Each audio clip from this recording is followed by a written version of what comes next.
Good morning. Welcome to the second session. After probably which was a very educative and insightful talk, we also have another talk which I am keenly looking forward to, and we are indeed fortunate to have Dr. Manas Mandal here to speak to us. In chair, we have Shri V. Venugopal, who is the Executive Director of MECON. Without further wasting time, can I request Shri Venugopal to kindly chair the session and introduce the speaker? Thank you. Thank you, Mr. Chidambaram. I would like to give a warm welcome to Dr.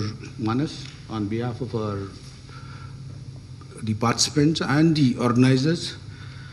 We are on the last session of this series, and we would like to have more and more conclusive kind of program, which will give us the final shape to whatever we have attended as of now. To quickly go through the profile of Dr. Manas, I'll just finish that. Dr. Manas Mandal is a distinguished scientist and Director General, Life Sciences in DRDO headquarters, New Delhi.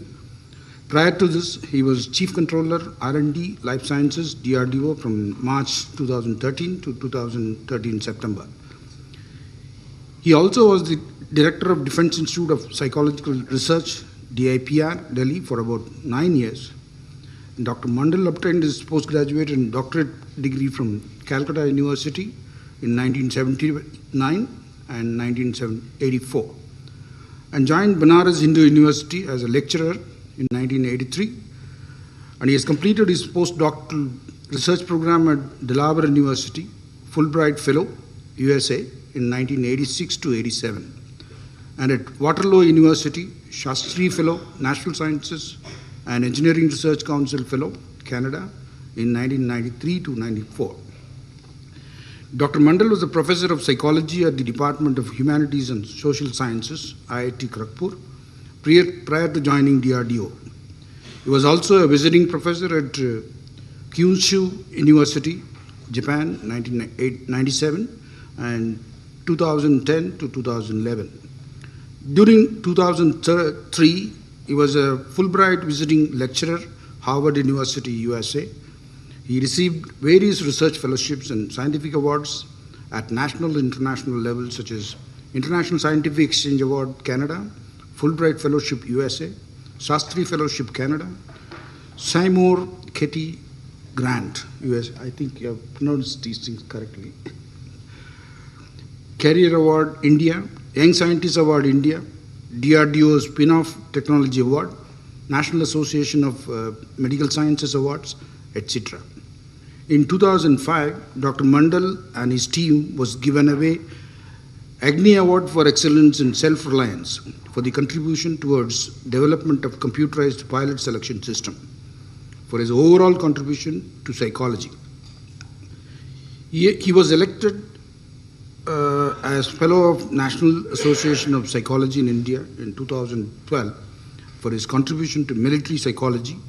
He was given away the Scientist of the Year Award in 2006 by the Prime Minister of India. Dr. Mandal specializes in the area of social cognitions and experimental neuropsychology.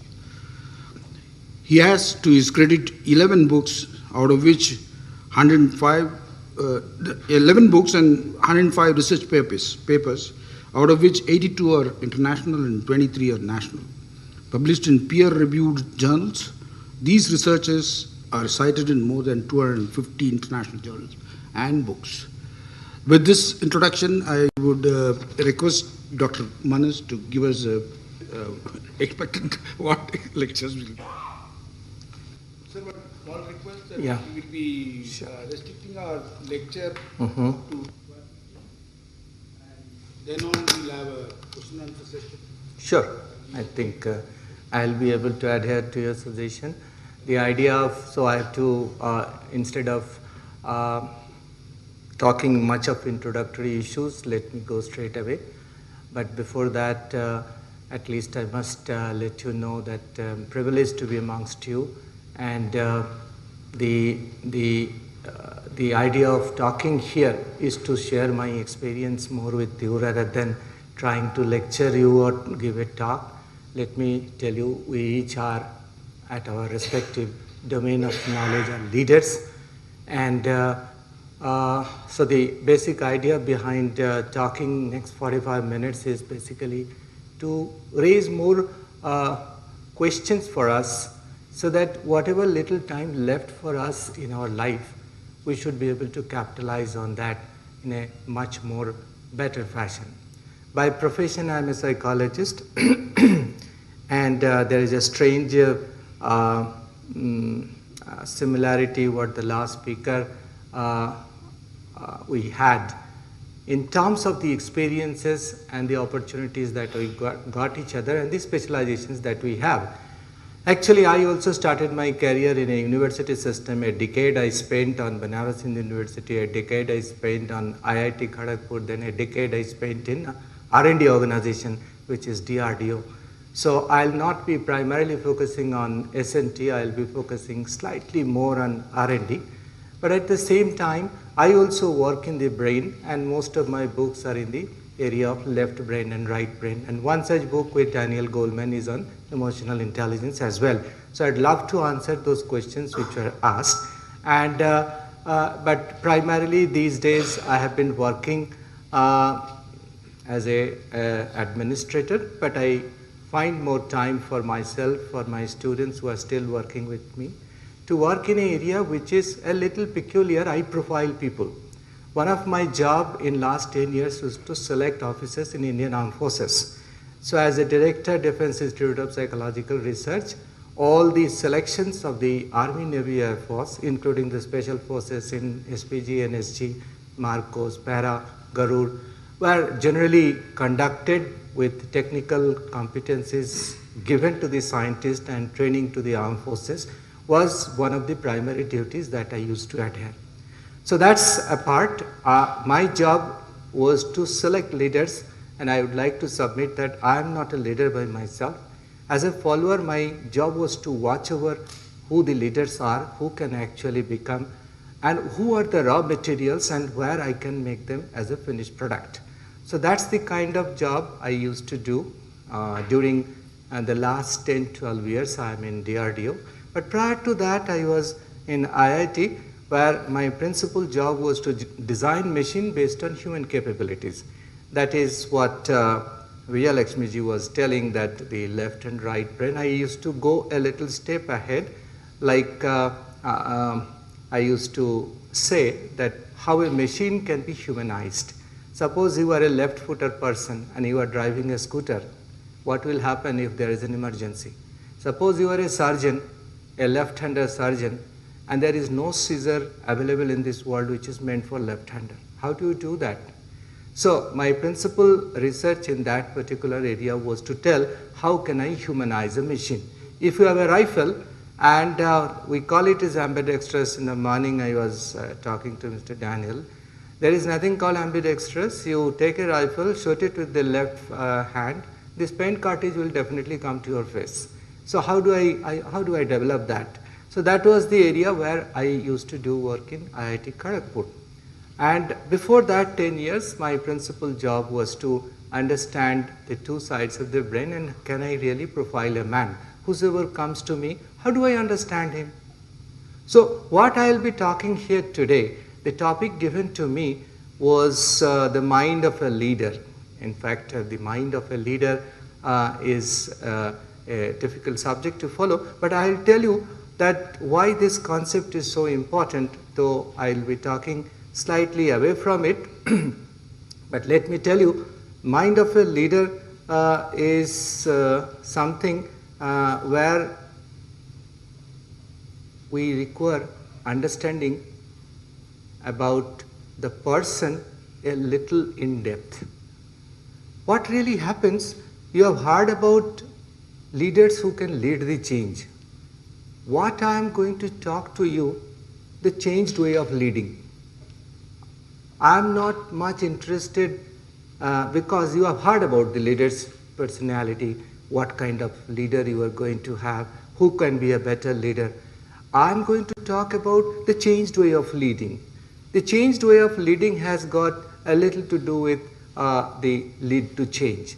So I will be raising some questions, lead to change, and at the end of my delivery, I'll also come up with a set of questions, the changed way of leading, and why in different endeavors of ours, I can focus, I would like to focus slightly more on the security critical job, primarily due to my bias in the subject matter on security services, but I would also like to focus on other kinds of leadership. But I would not like to talk about business leaders per se, because thousands of documents are already available.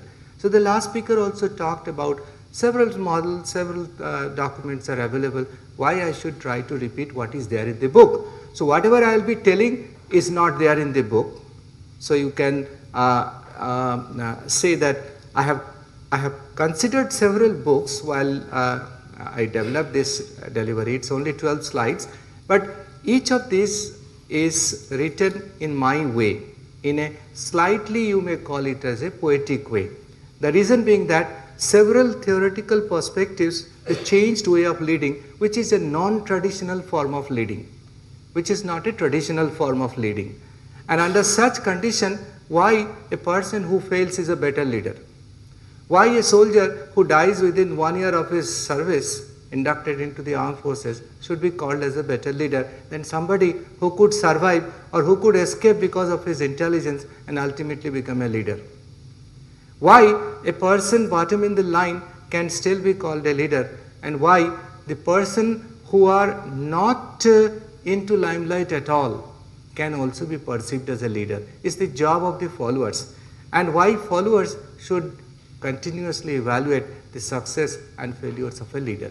So these are certain considerations I will be making, and while I will make it, I would also like to tell you, at a senior level like yours, I cannot train you. My effort would be to untrain you. It's very easy to learn, it's very difficult to unlearn. Okay, very difficult. Learning how to unlearn is possible only when you get rid of your misconceptions. There are several misconceptions and conflicts in our life. I would be talking first about a little conflict and misconceptions that we have about a person's mind. Since I am a mind specialist, I know how people misperceive everything in the world. I have seen people, if they are surviving 80 years, all through those 80 years they had a misconception, they lived their entire life with misconception, and then they died. So the point I am trying to make here is that it is very easy to learn, very difficult to unlearn. So at this stage of life, can we unlearn? Can we still get rid of certain misconceptions and conflict that we would like to get rid of, and spend the rest of our life very effectively by having something to do which is more to the cause of the society?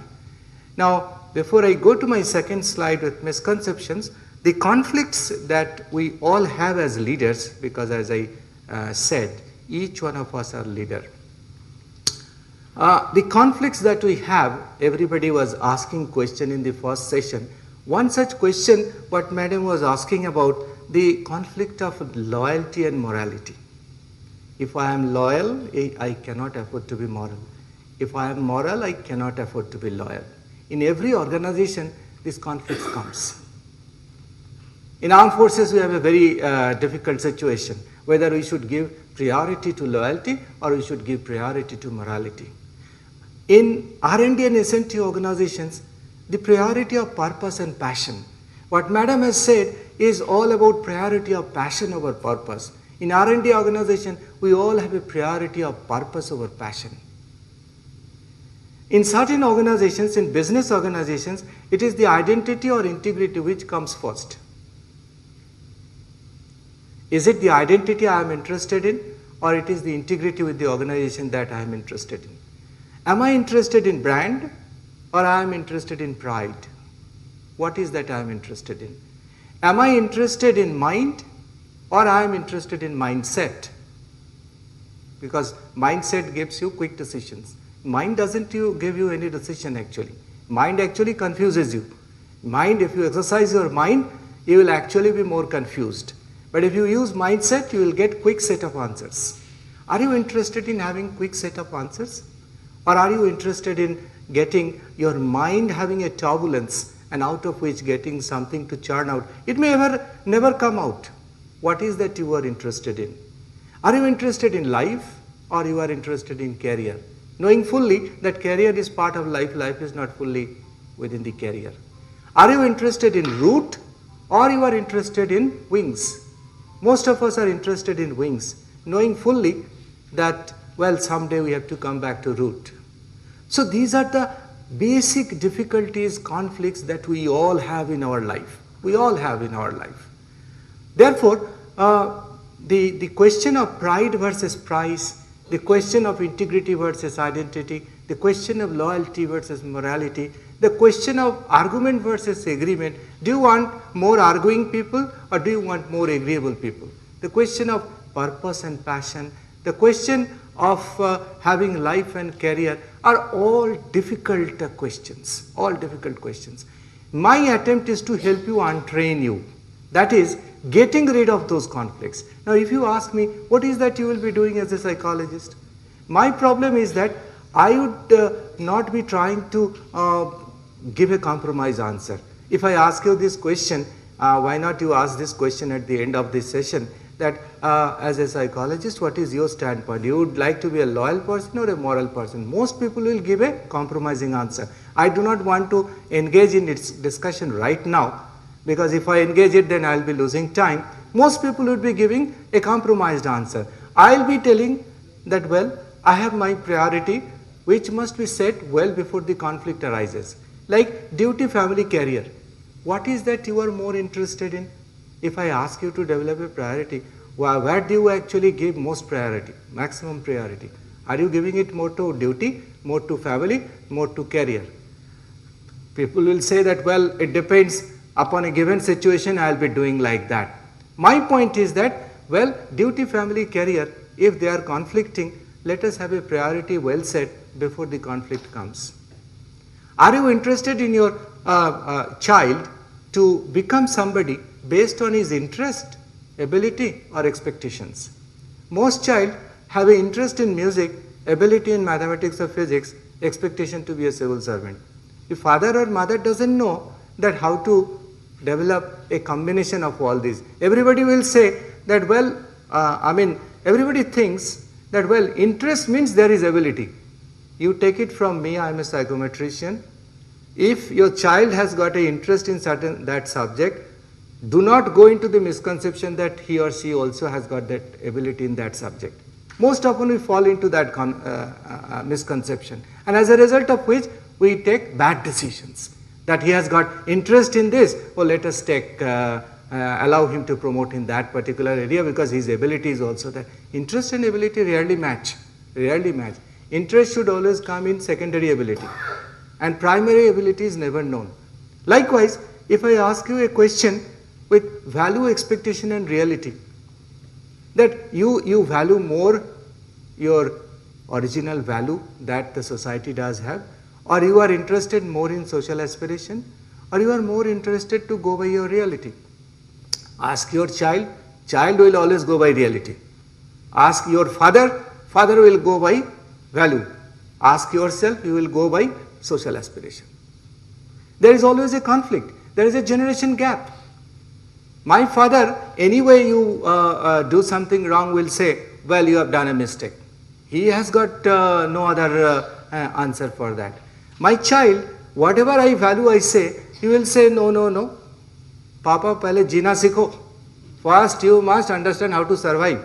I often give this example. मैं quickly आपको ये एक example. Each one of you understand Hindi? एक example only Hindi में, then I'll get back to English.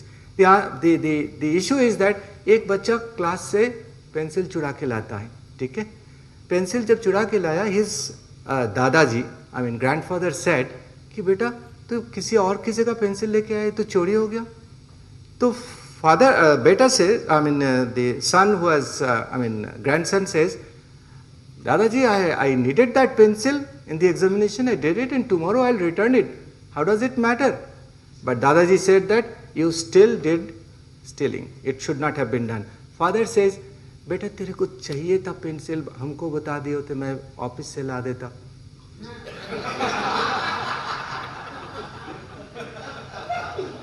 You got my point.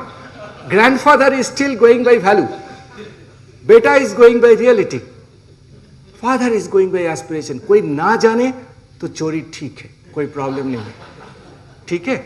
सो ये जो conflict है, value expectation reality, interest ability expectations, duty family career, integrity identity, passion purpose, loyalty, morality, argument, agreement, these are huge conflict in life.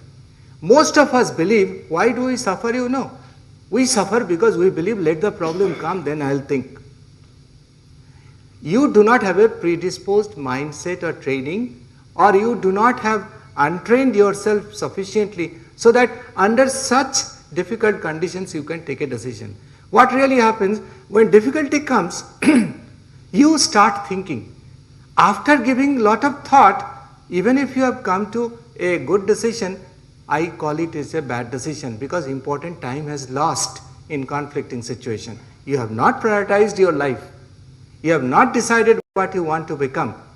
Whether I would like to become a techno manager or I would like to be a bench worker because of my interest in this subject. I have not decided. Therefore, we often falter. So, we take a decision and then repent. I should not have done that. We rarely congratulate ourselves for taking a decision. Rarely congratulate ourselves for taking a decision. We always repent. So the point I am trying to say here, that any time we have to train ourselves as a leader, we have to first prioritize. We have to get rid of the misconceptions. I'll give you certain misconceptions. From now onwards, I'll go quickly because I have given enough preamble. Well, when you lead people, there are several misconceptions we have. The first misconception, because most of us, before we try to become leader, try to read the book of management, how a leader would become. Let me tell you, leadership is never written in the book of management. Leadership, what is really leadership, you will never learn from a book of management. You have to imbibe certain lesson and you have to go through a science. Leadership is a quality through which science, based on which certain science developed. So one of the misconception is that understanding people does not require any science. It's a misconception. So one must understand what is the science involved in it. We'll not discuss that matter, but we'll tell you, please try to understand it's a science. We have a misconception that intelligent people perform better in the organizations. है कि नहीं आप सबको कि जो लोग intelligent है, they would perform. We select every time the people with a very good aptitude. Do we select any people with a very good attitude? Have we ever selected anyone? Let me tell you, intelligent people can do very little thing. Only average people can do everything. Only average people can do everything. So you take lot of intelligent people and you bring a homogeneous group in an organization. Let me tell you, heterogeneity is only strength. Homogeneity cannot be a strength. If you have got a gifted set of people everywhere in a particular group, you will find they are always fighting amongst each other because intelligent people will always argue. Two intelligent people will not agree. Okay? So, point is that heterogeneity is a strength in the organization. We think though, no, only intelligent people can do everything. Let us have only intelligent people. We also believe that positive people agree more, argue less. Actually, those who argue more are more positive people. Madam also said in the last speeches that those who are giving dissent to your judgment are actually positive people. They are not negative people. The so-called positive people are only loyal people. They are not moral people.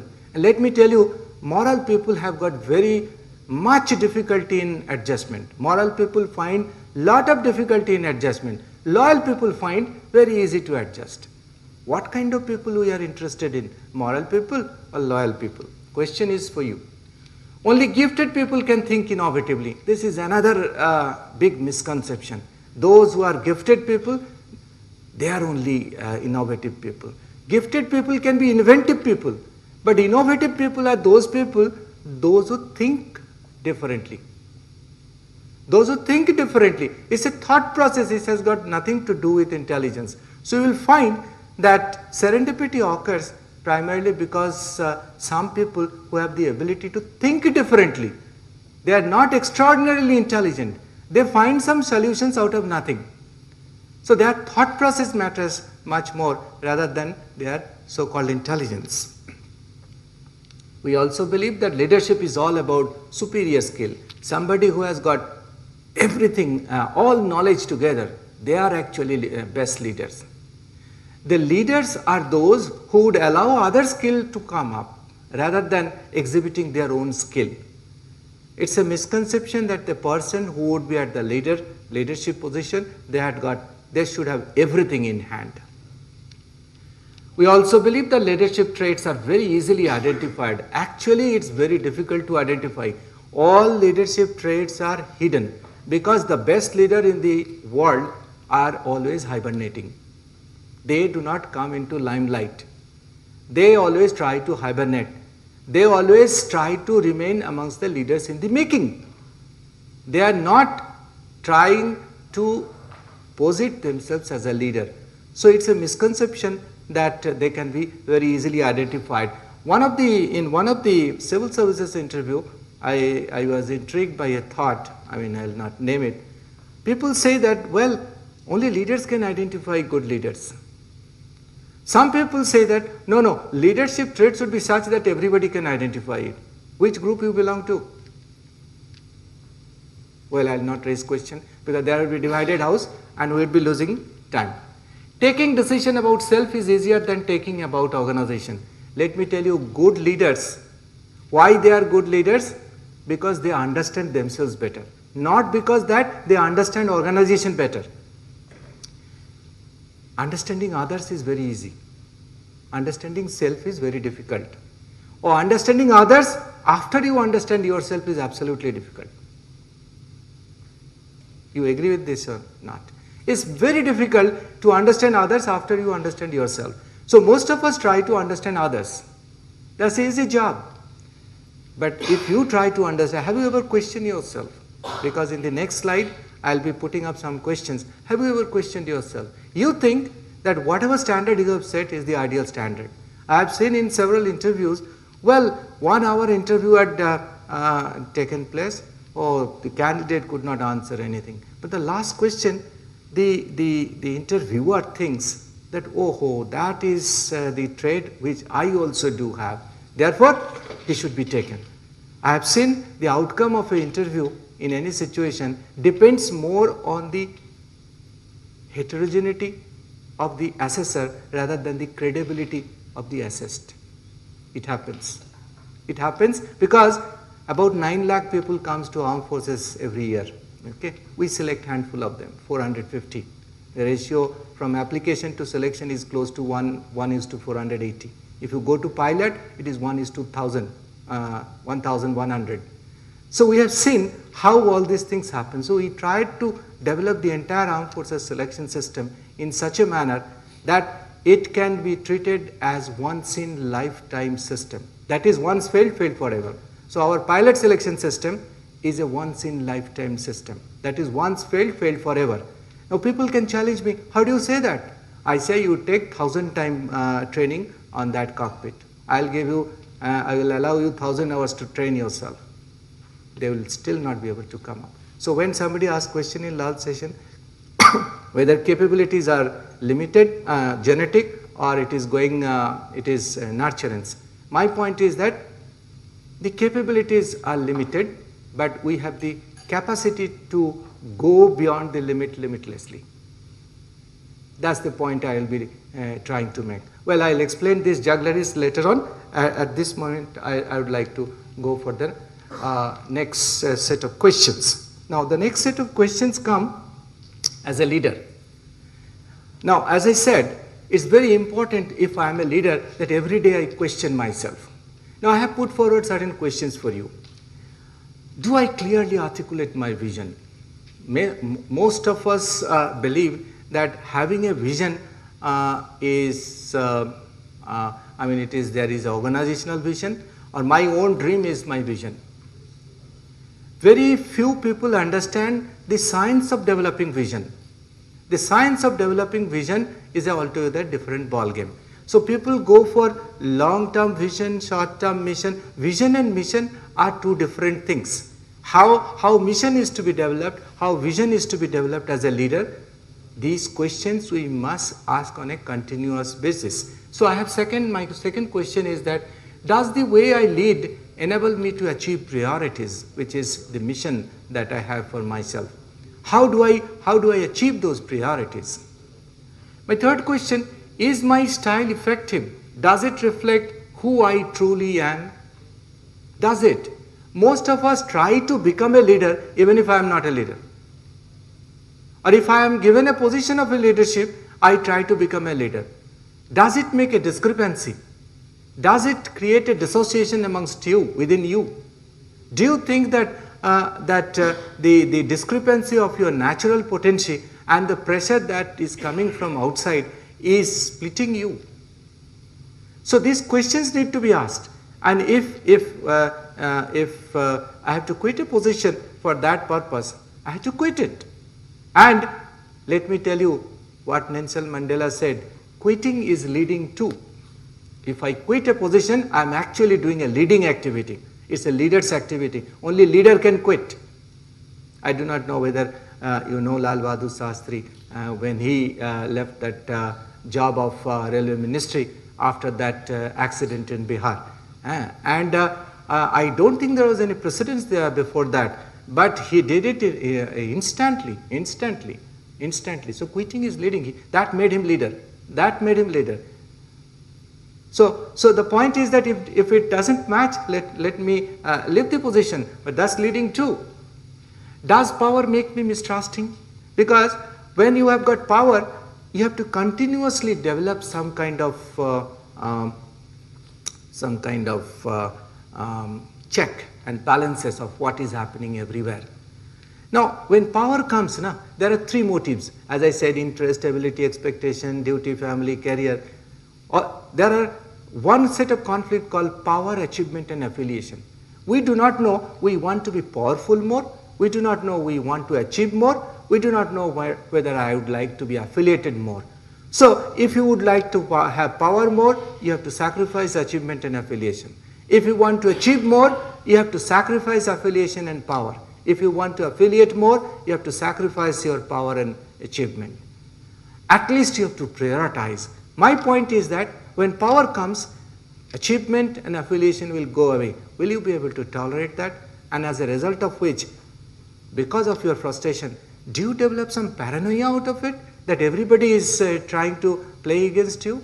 Because a leadership position is a lonely position. It's a very lonely position. You will not get friends. And you will not get people who would be supporting your hand every day. And if somebody is trying to support you unnecessarily and unduly, you will be once again trying to be mistrusting. Am I often showing more emotion than reason? This question was also Madam was telling, somebody was saying heart versus head. Head and heart controversy. The head and heart controversy is the IQ versus EQ. She very nicely spoke that, our inherent capability is to be emotional. Our acquired capability is to be reasonable, that is intelligent. Intelligence is a more acquired capability as compared to become emotional. That's why when you become extremely annoyed, you fail to even speak properly, because speaking is in the left hemisphere, Broca's area, and you even find it difficult to speak.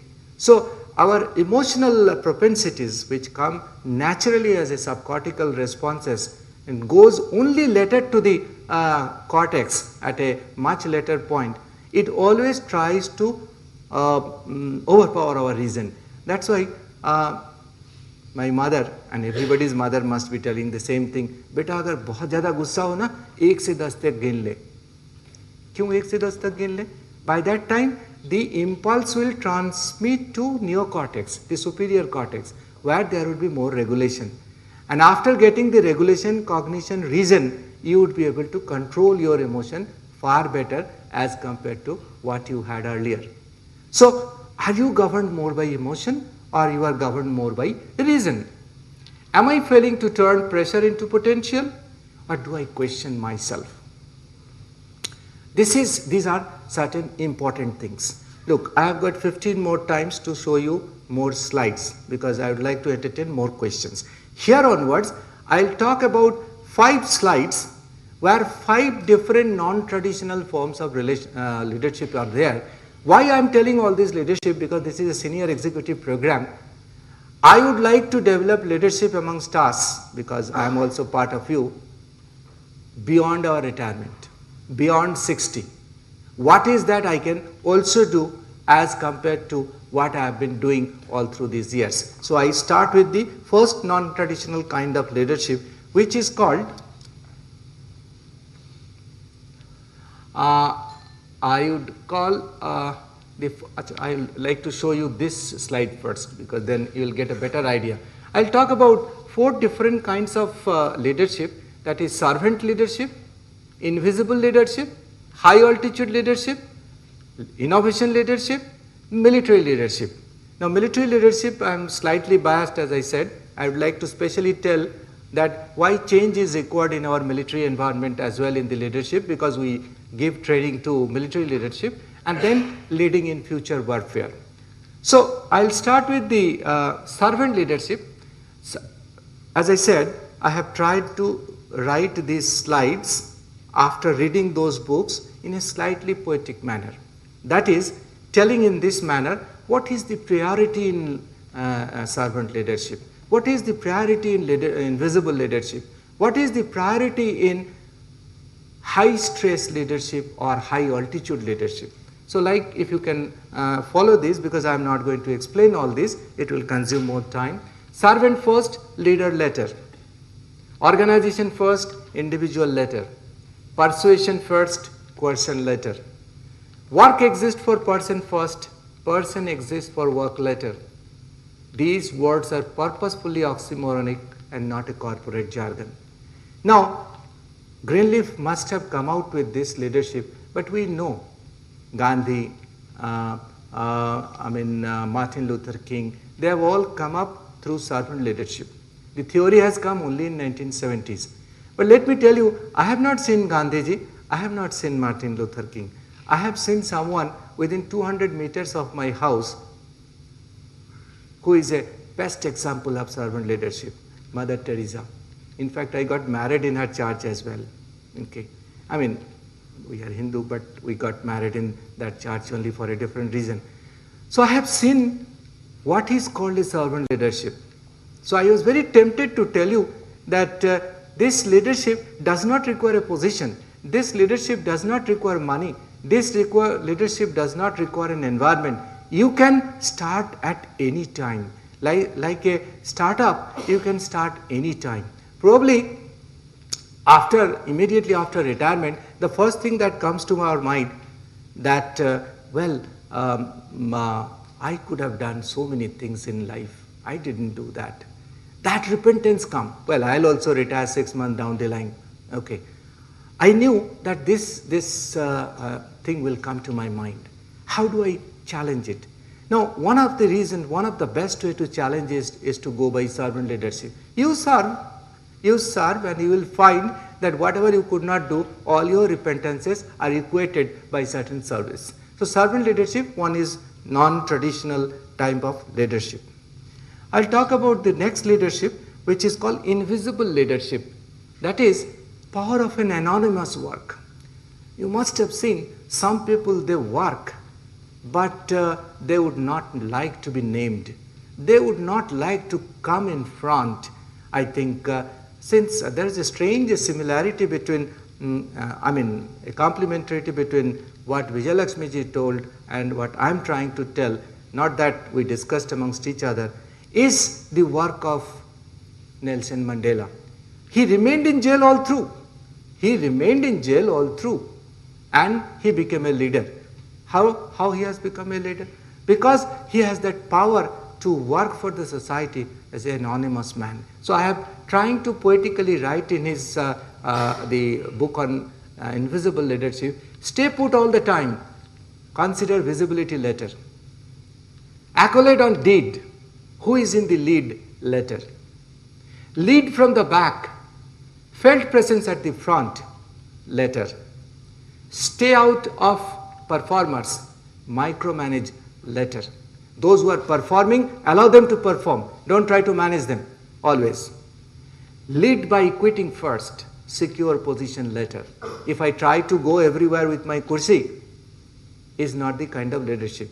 So, it's Nelson Mandela's famous statement, quitting is leading to. I wish that not this book, if you read the biography of Nelson Mandela, you will find all those characteristics. So, as a psychologist, I tried to put those characteristics in such a manner that how Nelson Mandela has prioritized it. I'll come for the third kind of leadership, which, yeah. I think people can see it. All of you can see it, no? Yes. Oh, okay, sorry. Okay. It's not there actually. So the third kind I would like to talk to you is about high altitude leadership. High altitude leadership actually resembles like a soldier when he confronts extreme pressure. Or I am talking about this book, this Dawn and Christ, they are actually mountaineer. The Dawn is actually a magnetic resonance specialist, is actually MRI specialist. They had gone to Everest, Mount Everest and K2, both they have conquered, and when they reached the summit, almost reached summit, they lost almost all their people. Finally they were saved, and when they came back they wrote this book. I'll not go into the book because none of these words were taken from the book, but obviously the theme has been drawn from the book. And what is the theme? Embrace danger fast, secure oneself later, then you become a leader. Sacrifice self first, preserve self-image later. Grow stronger with humility, arrogance later. Ensure partnership first, lone heroism later. Because they found that at one point of time was a Sherpa actually, like Tenzing Norgay and Edmund Hillary. A Sherpa was actually going for the summit, and he allowed that Sherpa to first reach the summit, and later on he found that the Sherpa has gone 5 times earlier. But his point was that, well, if I do not allow that Sherpa to go there and I would like to insist him not to go and let me go first, then it is not a leadership. So in that book that was written, become different from born brave, be born brave later. If you are a born brave, set aside yourself. If you are a genetically endowed best form of leader. In military we do not talk about born brave. We talk about everybody comes with profound and profuse training and they become leader automatically after we select them as a raw material. March even without tools of hope, look for crutches later. Actually these two people very interestingly have found that those who have got lot of gadgets with them, they actually died. And those who did not have anything, they actually survived. It's a very interesting way of looking at things. Tool seduction. This is called tool seduction. If you want to secure yourself with too many things, you actually make yourself too much vulnerable in the process. That's what the leadership we are talking about, high altitude leadership. Look for uncomfortable environment first, be comfortable later. If you are comfortable, you would be obsolete. Because complacency comes with the comfort. If you are uncomfortable, you will grow. That's why when you grow to a new position or a new job, you actually grow. If you are a fish within the pond, you will be comfortable, but you will also see the dirt in the pond. If you are a fish out of the water, you will be very uncomfortable, but you will see the beauty of the pond. That's the difference between staying within in a comfort zone and staying away from a comfort zone. Look beyond luck, still remain a leader. That is, the people who have failed, actually there are 99 failure and 1 success. We get the successful leader only. We do not find those 99 people as leader. They are also leader. Let us also call them leader. Let us also understand what was their leadership style. So the luck has been defined as preparedness plus opportunity equals to luck. And there could be pure luck and there could be luck which you have earned luck. That is, if you are prepared, opportunity will sometime come. But if you are getting opportunity not prepared, luck will not strike. So luck is nothing but opportunity plus preparedness put together is called luck. I'll go to the next form of leadership, which comes to military leadership, because I find that large number of people are from security. So I'm talking about different forms of leadership. Now, well, I have one more type. I'll go beyond 45 minutes, maybe another 10 minutes. This is, of course, a position like IISc or academic institutions. This leading in innovation is not unusual type, it's non-traditional type, yet I would like to talk to you. Embrace ignorance, knowledge will follow. I have written in this way. Generate ambiguity, thought clarity will follow.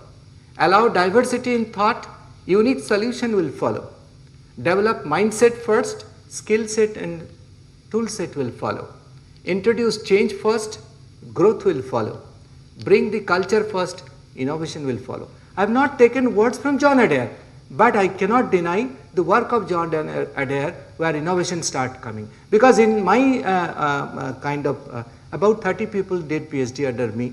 What I tried to promote to all my students is that anything that you do not copy is innovation.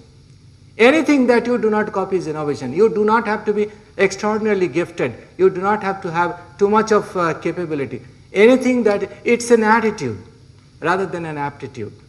Anything that you do not copy becomes an innovation. If I start with that perspective, innovation will definitely follow. Military leadership. Colin Powell, the Chief of Armed Forces in the United States, after the day he retired, and that day I was in US, so I could listen to his final day's lecture, and I read his book as well, tried to get the essence of military leadership. Realize potential first, limits later. Take personal risk first, seek risk from others later.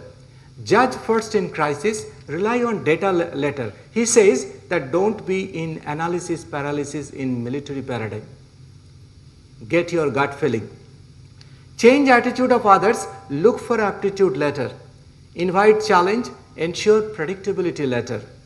Remain imperceptible, become guru later. Embrace right decision, best decision later. I make three kinds of decisions. Best decision, good decision, right decision. Best decision for which there is no alternative. Good decision, there are many alternatives, you select the best out of it. I prefer right decision, that is a bad decision under a right context, because I know how to align context, content, intent.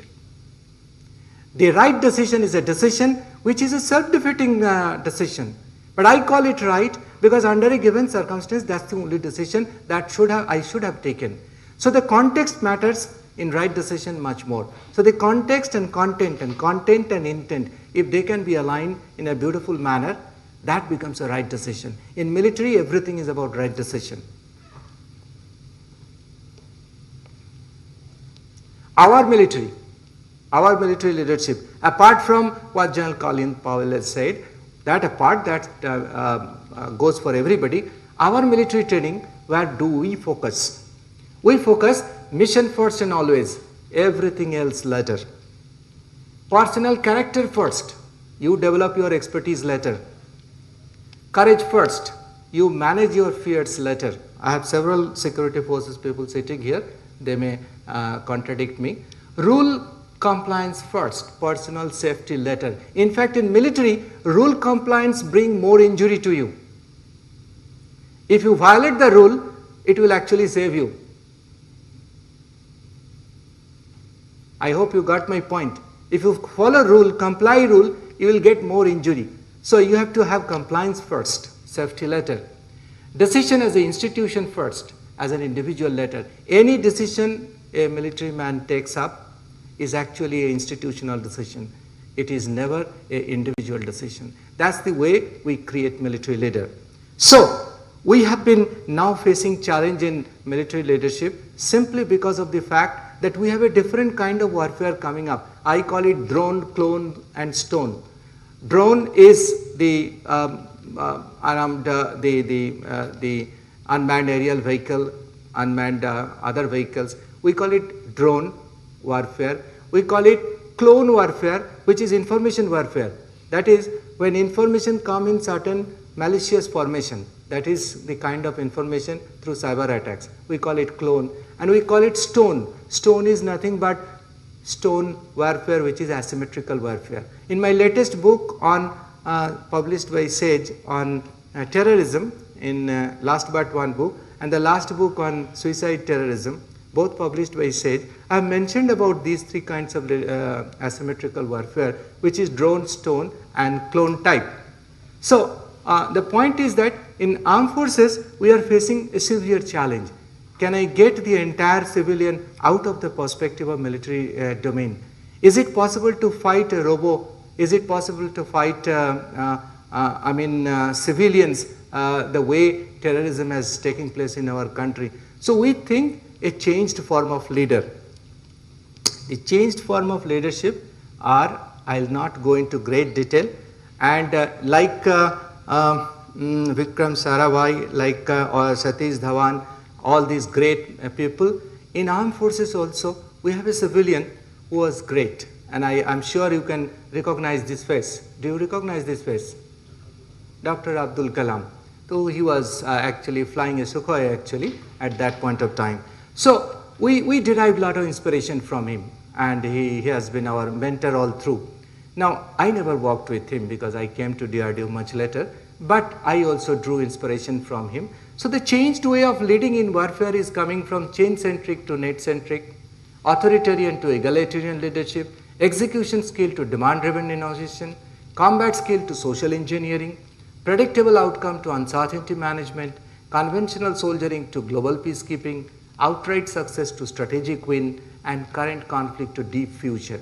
So to lead a changed and changed way of leading are two different ballgames.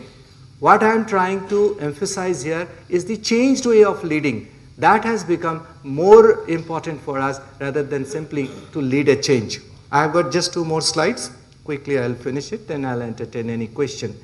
Well, the questions that I want to ask you, if you are interested in change, remember these questions, that these will haunt you like anything. Do I have the clarity about change and strategic priorities? All of us want change, but after change what will happen? Do I actually still evaluate the consequences of it? Am I giving change initiative its best chance? Are people inspired by my vision about change? Can I beat resistance to change in people?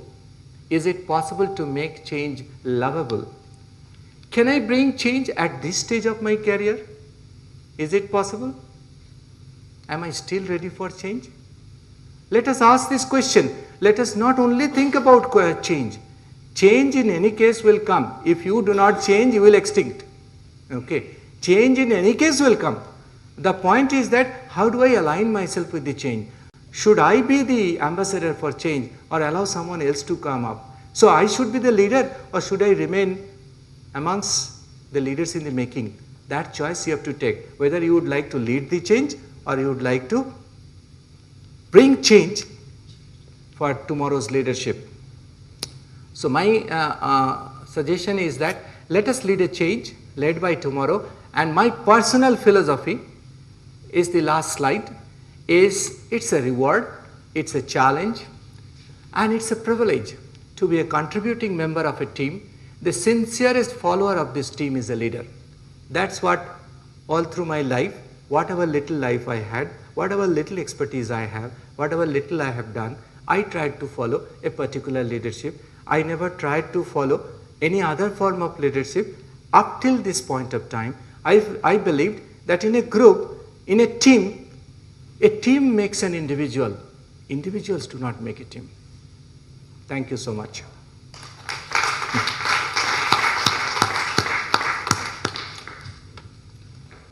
That was a wonderful presentation on the psychological perspective of leadership, sir. We wanted to have more interactive session. That's why we had to curtail your speech. Kindly excuse me for that. Sure. I think now the session is open for question and answer. Please. Sir, thank you. It was very interesting. Some of the I am not, yeah, your turn. 2 Can I give points this I- light off, actually I'm getting little, this light actually. Yes, sir. Yes, please. I hope you will allow me to differ with 2 points in particular Sure, you sure. made, and I would like to Definitely. challenge you on those 2 points. One, you said about quitting. You referred to the leaders. Quitting is also leadership. I have a problem in accepting it. I'll tell you why. I give the example that you gave on the railway minister. When you quit, you know, maybe you may feel better that I'm quitting it, but you have a responsibility, and maybe you may like to take the responsibility and ensure that such mistakes are not repeated again. Because when we make you as the leader, we believe in you, and then you will take the responsibility and ensure that doesn't get repeated. If I get another leader to the same place, to give the example of Dhoni quitting halfway through the series in Australia, it put enormous pressure on the team and also on the next leader, Kohli. And we didn't do that well following it. So quitting, I don't find. And if I have to give Gandhi's example during the national freedom movement, after the non-cooperation movement, civil disobedience movement, and the Quit India movement, all were major failures. If you would have quit, I don't think we would have ever achieved independence. Okay. You know, that's my Yeah, it's first point. The it's second point, sir, can I answer that first? Sure, Let sir. me answer that first. Sure. It may be my difficulty of conveying it to you. Quitting is a position when you do not try to evade your responsibility. You find somebody else is in a succession planning now in a better position to fight out that responsibility because you have trained him. In a succession planning, you actually quit because the next generation has to come. If you think that there is no succession plan, there is nobody to take over, you have got responsibilities to actually carry forward, then definitely quitting is not a leading. So actually you and me are not differing. What I am trying to say is that in case there is someone in succession planning, it's better to take up a position. What Vijayalakshmi ji was also trying to tell, that well, now I want to quit the chairman's position, I would like to give it to someone young, because someone young is already ready. Okay, that kind of situation I am trying to say that quitting is leading to. It's not resign. You are leading that position. Not a quitting in an ignominious manner. Exactly. You are running away. Yeah, you are not running away. In the military, we have boards. Leaders never quit, quitters never leave. So I think there's an English problem here, basically not. It's a Nelson Mandela's famous statement. Nelson Mandela. Relating to what? What? said in the earlier Yeah. Some more question from that side. No, he has one more question. The second question again is on individual and the institution. Yeah. At times, I think if the individual is highly capable and if he is capable of taking revolutionary decisions and that could change the institution, I think individuals do matter. Again, I'll go to Gandhi. The decision he made after Chauri Chaura incident, when the entire nation and the Indian National Congress was against the decision, going by what you said, then he should have gone with the institution and not called off the Chauri, non-cooperation movement, but he did because of the conviction he had. And it's that individual conviction at times changed the entire institution. So there would be times in which individuals do matter if they are highly convinced of themselves. Good observation, but let me tell you, Gandhiji was an individual by institution. He was more an institution rather than an individual, number one. But what I am trying to tell in perspective of armed forces is about when an army officer or a navy or an air force officer take a decision, their first perspective is to take a decision not from their personal perspective, from the forces perspective. So they put up the forces perspective first and then individual perspective later. That's the way they are trained. So I was referring about a kind of leadership which we nurture in armed forces, rather than trying to tell which one is good, which one is bad. I mean, everything is good and everything is bad. That's why I'm saying whether interest is good, ability is good, or expectation is good, I'm not saying. I'm only saying prioritizing. Can I prioritize? So armed forces leadership is prioritized in a slightly non-traditional manner, that let everybody learn how to take decision as an organization. Later on, you try to enhance your individual capacity. That's why we say the individual's character first, personal expertise later. Yeah, please.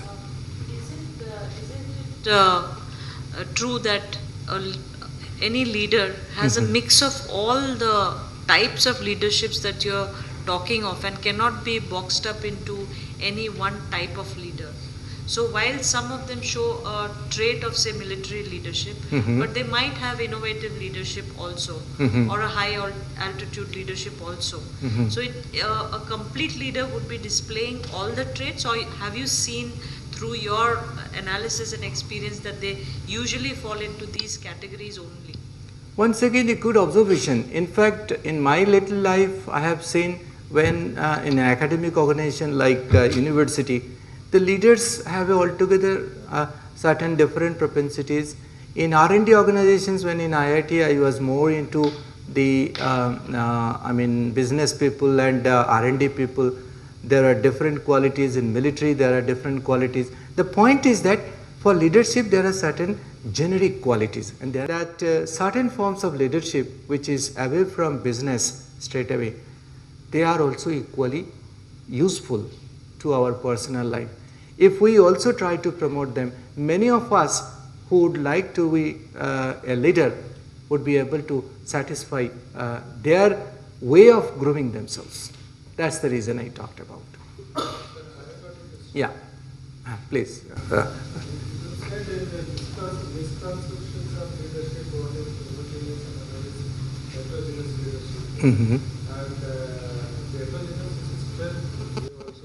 Heterogeneity, we have generally found a strength, because heterogeneity brings complementarity. Your strength, my weakness, my strength, your weakness. This complementarity is the strength in heterogeneity.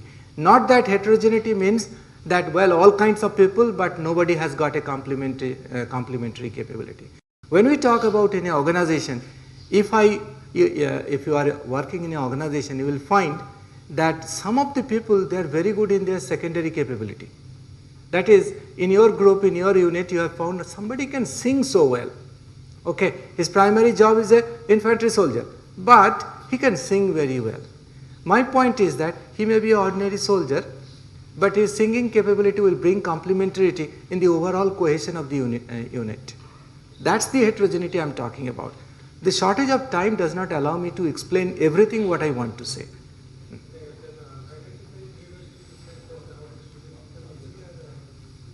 I could not get you, just... So identifying leadership, heterogeneous, will it be helpful or? No, it's your wisdom. It's your wisdom how you are going to recruit people. Normally, we recruit people with one particular, everything best.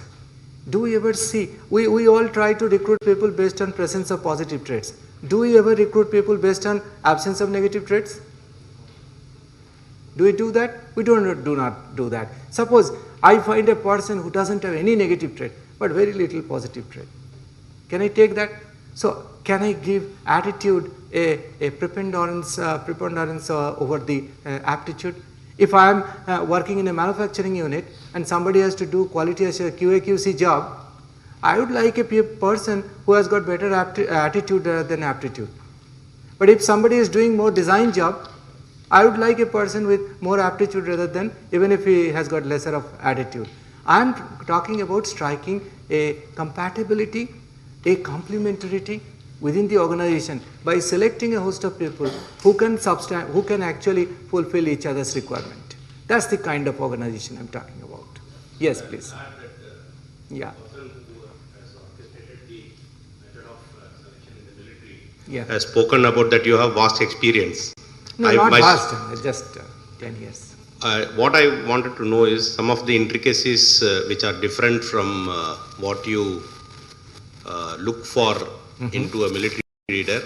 What are those aspects which you look into a military leader while selecting, and especially at the age of 18, 19, you are looking for 16 plus. 16 plus. 16 that is number one. Plus. Yeah. Second thing, you can also tell this audience, like, what are those special qualities which are different from what you look in the leadership qualities of others, other types of leadership which you are looking for.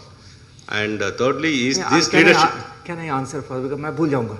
Okay. पहले ये बता दो. As हो रहा है ना, मैं भूल जाऊंगा. मैं आपको बताऊं कि Do you remember? Are you familiar with the selection system? No. Are you familiar with the selection system? Familiar, no? Have you ever had any training on assessment? No. So we do not call anybody leader. When we take somebody, we call them average officer. We do not call anybody in the leader in the raw material level. We only call average officer. You go to any service selection boards, 19 we have throughout the country. We look for, our qualities are meant for average officers. If I get a finished product, I will not take him. I will not take him because he is not trainable. I have to untrain everything for him and then create a new material. So, at this point, since you are a military officer, you understand what I mean to say. But what we really do is a trade secret. In an open forum, I cannot say. It's a trade secret. Stay away from. So when you say stay away from performer, then what is the role of leader?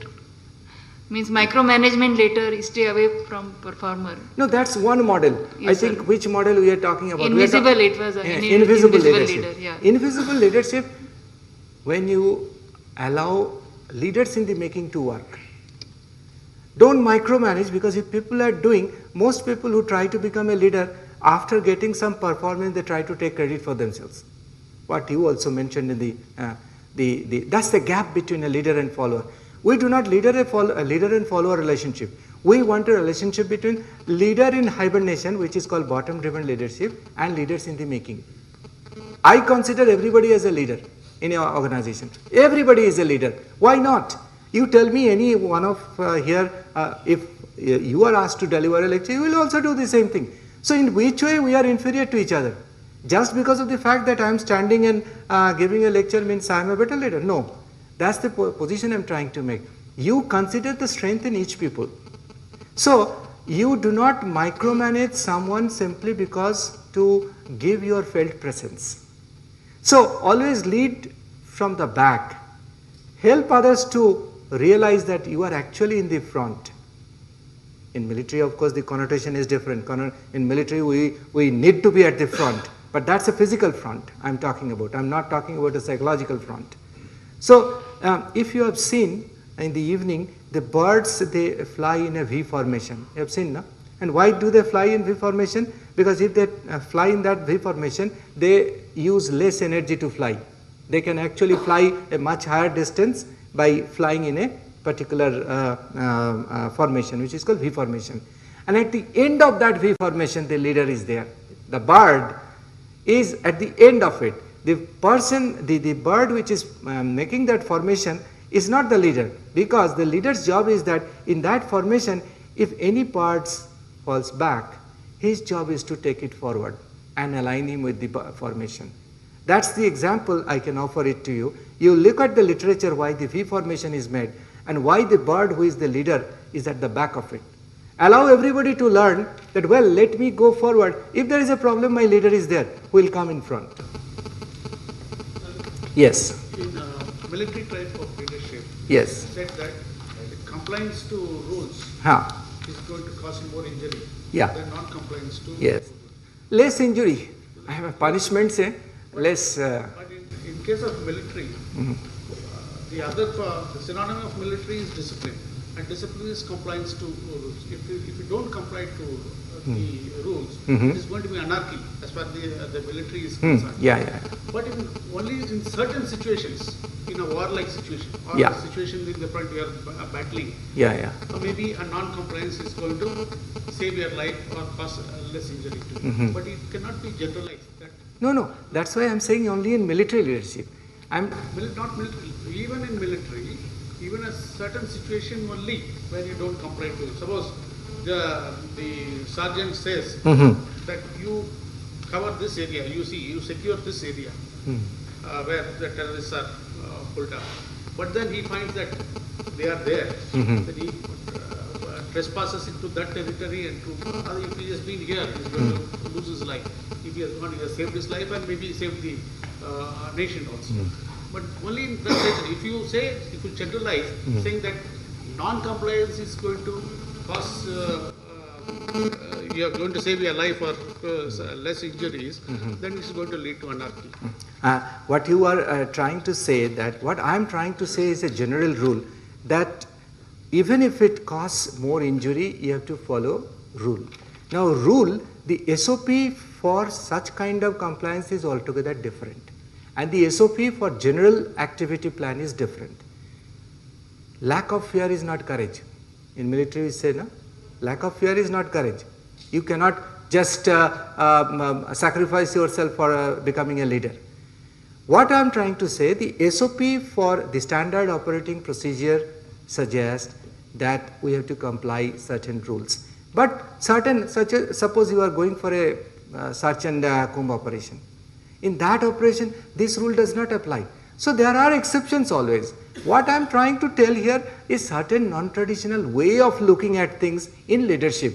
So we have to differentially weigh that what kind of leadership will fit best into what kind of context. That's why I said context, content and intent.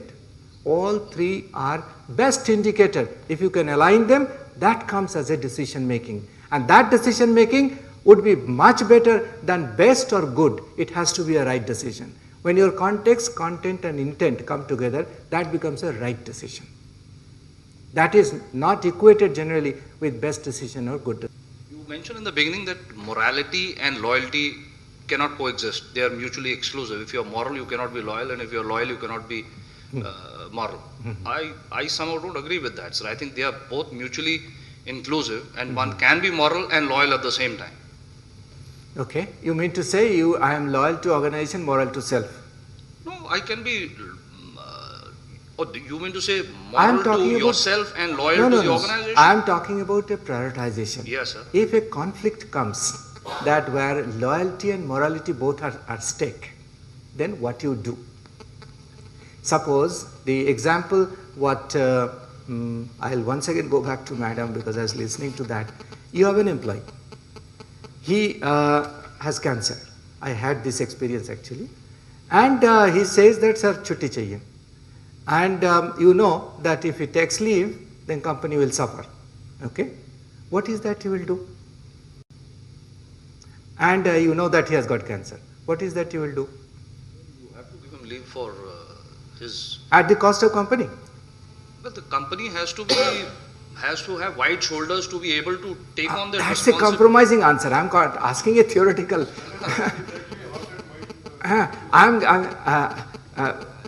That's the problem, that well, you take that man, give your personal parts to him if you are really interested, because if I am moral to the organization, I have to sack him. If I am loyal to the organization, I have to think differently. Or if I am considerate to that individual problem, I have to act differently. So the point is that when such conflict comes, compromising is one answer. There are three ways we answer in the conflict. One, we attack a problem. One, we avoid a problem. One, we compromise a problem. One, we defend a problem. There are 4 different ways. Now, under such case, if you want to give him that support, you can defend the company and you can plea that, well, aapko janna chahiye, aapke ghar mein hota to aap kya karte? That's a defense. Compromise is that, well, somehow I can manage in between or not. Avoid is that, I evade the question, give it to higher authority. Attack the problem, well, I tell him you will stay. If you have to take job, if you have to take leave, please go out. So I can attack a problem, I can avoid a problem, I can compromise a problem, I can defend a problem. Choice is yours. That's leadership. Jugaad is compromise. Jugaad is compromise. And your own principles are also kind of managed. Be a black and white solution always. It has to be. I fully understand. But when conflict means what? When there are opposing motives of equal strength. Compromise is possible when the strength is not equal. That's called there compromise is possible. I can give you one more suggestion. I can give you one more reference. When I was in Japan, there was an incident. One lady, I get to know about the newspaper only. One lady who came late, okay, and she was reprimanded, and why you have come late, and next day she committed suicide, okay. Now there was a lot of hue and cry on that issue, that whether the chief executive did the right thing in reprimanding her, or is good that he has done it, or something wrong he has done it. I think these ethical issues continue to come when there are strength of equal sides, and there is no answer for one side. So when the conflict of motives are of opposing nature, purely opposing nature, and of equal strength, I am referring to that condition as loyalty, morality. Otherwise, in real life situation, if I can manage something, I always manage. But that's a day-to-day affair. That's not leadership. That's management. That's manager. So manager's job is to do all these things. But if this matter reaches you high up, under such condition, what decision as a company policy you take? I am referring about that. Sir, it also depends on the policy of the company. If the company is on the side of morality, then there is no conflict. And, sir, There- I just have a comment on this. I had two questions. Yes. One is since the beginning of your presentation, you started by saying that I will teach you to unlearn, and then you later on supported the having a priority before the situation arises. So that's kind of a learning, Yes, right? yes. And you started by saying that you wanted to the executives to unlearn. So I find Can a I little first answer this? The unlearning is possible, untraining is possible only when you develop awareness about your conflict and you understand these are the misconceptions. When these misconceptions and conflict you do not have to resolve. The unlearning is possible only when you become aware, because subconsciously we are all aware of our conflict of duty, family, career, but consciously we allow only one thing to come up. What I am telling you, in any form of training, always, it's not that there is always a conflict. It's not that you have to unlearn in order to take a decision in a situation. It's not that if you are trying to take a decision in a situation for which you supported that we should have a priority and mindset beforehand, it's not that there will always be conflict. It's not that if the mind starts working, it will be a chaos. So, and also, I was just trying to finish my question, that towards the end when you gave a slide on Mr. Colin Powell's saying about the military or the leadership style, he said that a style from centralized to individualized leadership. I think it was not in Colin Powell. It was in his slide only. Something like saying that from centralized or channel oriented to no, that's change centric to net centric. Yes. That's the military specific. Exactly. Leadership. So military centric, and then you very clearly supported the compliance part in a military leadership.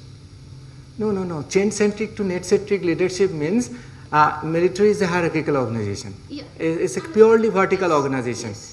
And it's a chain. It's a chain of It's command. a chain, yes. Now the warfare is becoming net centric. That is, if you go by chain centric decision making, then you will be late. Okay. So from serial processing, you have to go by parallel processing. So it's a change I of. was more hopeful. I thought it's some other reason. Yeah. I understand. It's a military terminology. Net centric warfare, of course. I got your point. The military terminology is that it's a decision making serial processing or parallel processing. As of now, we have been doing a serial processing. But under the current environment, where the battlefield is not at the border, even in your own home town, that is in Bangalore itself, there is a battleground. Under such situation, you cannot concentrate in a chain-centric manner to take decisions for your forces.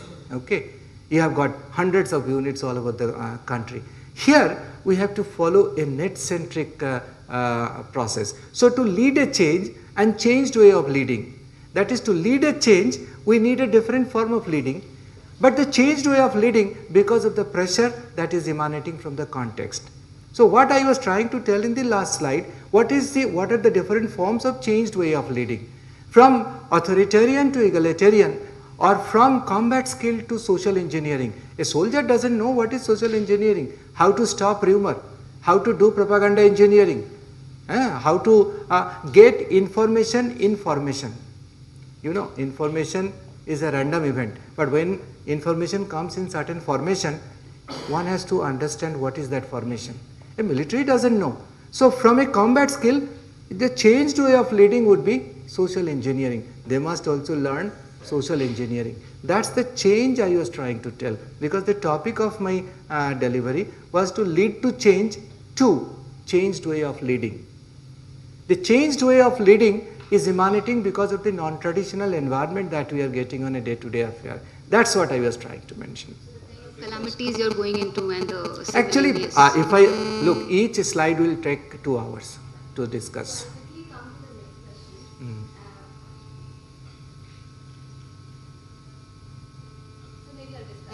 Okay. Yes, yes.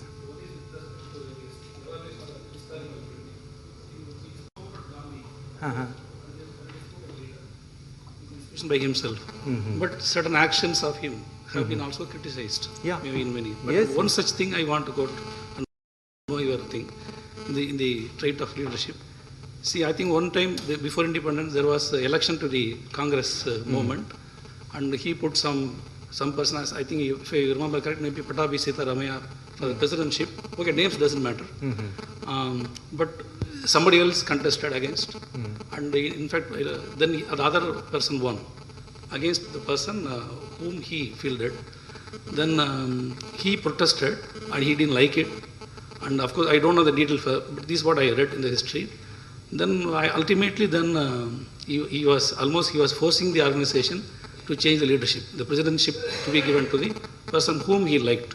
So how do you see this? Is a minor aberration, or is it a forced assertion of his arrogance as a leadership? I think I am too small to actually, though we profile almost all leaders in the world, I mean as part of our job, but I think I am too small to actually comment on that. But let me tell you, ultimately he is a human being, and his fight with Netaji Subhash Chandra Bose is quite known. I mean, he never wanted such kind of fight to take place, and all those files are still hiding because of our national policy. Some actions may be there may be some aberrations. There are films about his family also, that he did not pay enough attention to his family. I think let us go by the majority of the activities that he has done as a leader. Then consider all his failures, all his difficulties as a human being.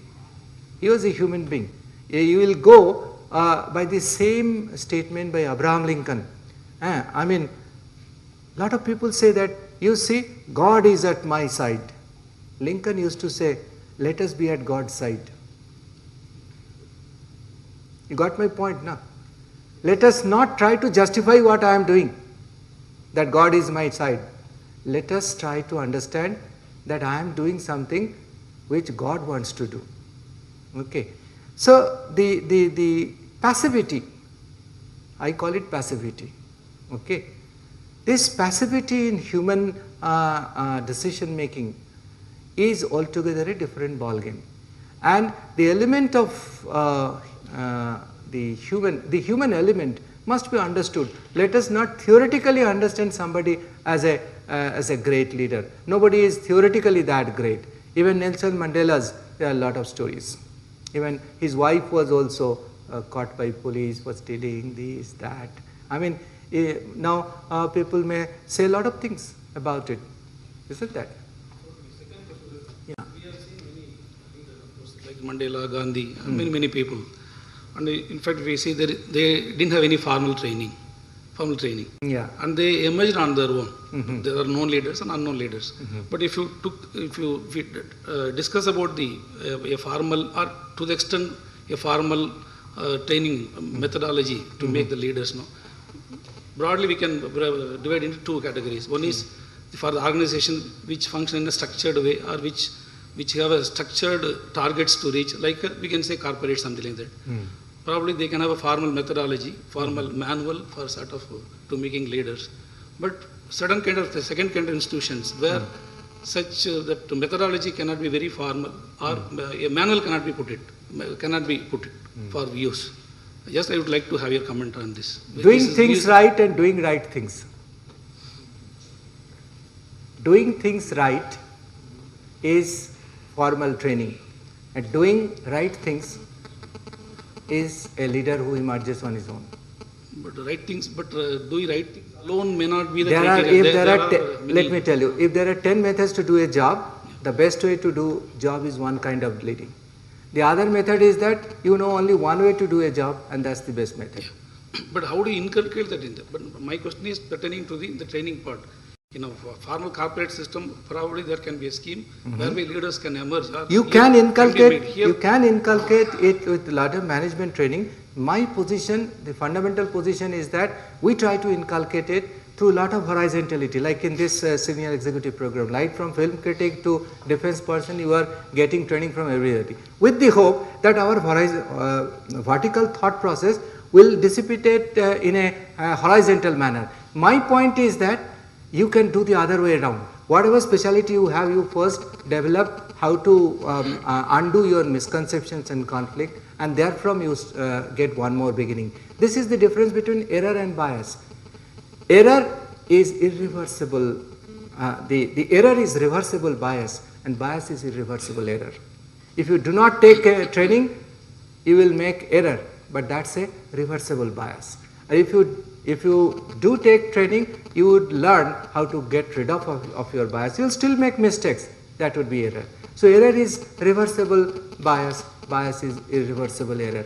By training, you can graduate yourself from bias to error. Let us not think about right. If you graduate further, you will do right. If you graduate further, you will do good. If you graduate further, you will do best. This is a graduation we have to do. Right. So you laid emphasis on the military leadership. Yeah. And even in the senior executive program, we have people from corporates, we have people from the scientific community, military also. And so much has been spoken about military leaders and all. Why is it felt that they are the only ones, or the scientific community? Why not the bureaucrats also should undergo similar kind of a psychological test before they are inducted? And I'm not specifically stating about the politicians, because in a way, willy-nilly, when they campaign over a period of time, certain qualities do emerge out. But however, for specific posts, because they are the decision-making bodies. Yeah.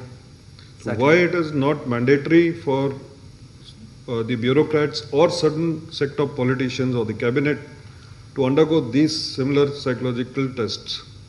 I think I'm not the right person. We get a lot of requests. I have got, while I was director DIPR, I had a band of about 90 psychologists, and out of which about 75 were all invested into service selection boards. I had only 15 in hand to do R&D. Now, as of now, we literally work for almost all security agencies in the country, because there is no second organization.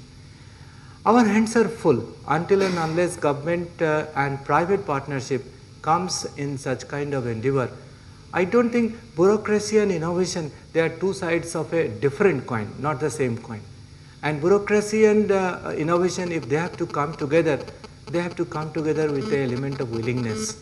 And that willingness is missing because people are afraid what I am going to talk about you. Nobody talks to me because people thinks that probably he will find some difficulty with me, because they feel that probably national interest. I fully understand it. That's why in civil services we have, in preliminary, we have made certain changes. Okay, if you see the civil services exam, we have made certain changes, but that's a very rudimentary step. There is no right or wrong answers there. Okay, and we judge it from their answering pattern. But the point is that that's a very rudimentary step. There must be much more endeavor in getting the right person. what Vijayalakshmi also said, it is ultimately the human resource. Let me tell you, in armed forces also, first we are a man-intensive armed force. We become technology-intensive much later. If you go by man-intensiveness, our rank is 3rd. If you go by technology-intensiveness, our rank is 26th. And what is more killing is that the gap between technology development and human skill development is widening every day. We'll take 2 more questions. Now you can select. In civil services? No, we do it. I also go. But the point is that's not the like in armed forces it is completely by psychologists. In armed forces it is completely by psychologists. In civil services also the interview is basically what is that you check is your personality, no? Personality. So it is what you are going to answer should not matter. How you answer should matter, isn't that? So what and how component, those who are, I'll not try to question people, those who are doing it, but a little science, as I said, mind science is a science altogether. You have to understand that science first, and then only a lot of people feel that, oh, I behave the way my mind behaves. Actually, you don't behave the way your mind behaves. You always try to camouflage yourself. This is called pseudo-deception. That's the way you are internally torn. You do not behave the way your mind wants you to behave. You don't behave it. So, it's a different ballgame altogether. It's a different science altogether. This requires at least 10 years of minimum formal training and education. But in this country, we do not have that kind of environment. Probably, if you go to US, you will find that almost everywhere these are being done by psychologists only. Almost every flick, even the professor's selection are done by that. Mr. Moore, please. Yeah. I had a brief exposure while doing a GTO course at the IPR, sir. You have done group testing course? Sir. Okay. In this way, what we said, sir, said that we select trainability is the main factor for selection. Yes. Take into consideration. But you said that about the change in military leadership. You talked about the clone, drone, and stone. So, with this type of challenges in the military leadership, is there any changes in selection procedures? We are now changing the selection. It will be introduced 2018 March. New selection system has been approved by Chief of Staff Committee. But the training, we train up to Major General, okay? So the generals are yet to be trained. It will take long time to ultimately, because ultimate decision is taken not by scientists. Decision is taken by service officers. We only have the veto power. We only can say if somebody has not to be taken. We never say who is to be taken. So there is a difference between who is not to be taken and who is to be taken. We put the service selection board in such a manner that even Dr. Kalam failed, actually, in Air Force Selection Board. Our scientific advisor to Raksha Dr. Sarushat and others also, they all attempted, they all failed. Actually, I asked him this question, then he said, don't ask me what was the outcome. I appeared for it, I can tell you, but don't tell me what was the outcome. So, it's very difficult. If I go, I control the selection system, but I go, I'll fail, I know. I'll fail and I'll not be able to do that. 100 times I can guarantee I'll never be able to do that. So that's what the credit in the selection system. We have a lot of questions in our mind. I think we can discuss during the lunchtime. Yeah. Privately. And I would now request Dr. Tarun Kumar Sharma to propose a vote of thanks on our behalf. Friends, for me it's indeed a great pleasure or an honor to propose the vote of thanks. But before I propose the vote of thanks to Professor Mondal, I think you will agree with me that we should thank NIAS for bringing such an eminent speaker to share his experience with us. He has his vast experience, and I'm a physics person, I'm a scientist, so for me many things were very new, and he presented things in such a simple way that even I could appreciate a few things easily. He talked about various forms of leadership which were totally new for me. Leadership is leadership, so I have no idea, there are so many things involved in it. He talked about drone, clone, and stone, and so many other things. It was really nice to know all such things. I understand now mind is not that important. Mindset is much more important. That's really nice to know. And I hope after listening to him, it will help us in avoiding the misconceptions that we may have, loyalty or morality, and we will take the right decisions whenever the need arises. And he's certainly right that we should choose the priority, we should fix the priorities much before the need arises. It's really right, and I certainly endorse and appreciate what he said on that. And certainly it was interesting to know that interest is not important. It's not necessary meaning that that person is having the capability or ability to do a certain job. So if somebody watches cricket, it doesn't mean that he can be a Tendulkar. So there are two different things, which was, I was missing that point so far, let me tell you frankly. And I hope whenever a problem arises, we will choose to attack the problem, not to defend or compromise. That's the good message for that. And finally, if needed, we will not mind counting from 1 to 10. That is also very important. And I know Professor Mandal is a distinguished scientist and a DG in DRDO headquarters. My friends from DRDO will certainly appreciate that he must be very busy. So Professor Mandal, thank you for taking time to come here and to share your experience with us. And you are a busy person, so it's very important. It's very difficult to get time out of it. So finally, on behalf of NIAS, on behalf of my fellow friends from this course, and on my own behalf, I would like to thank you. So thank you so much.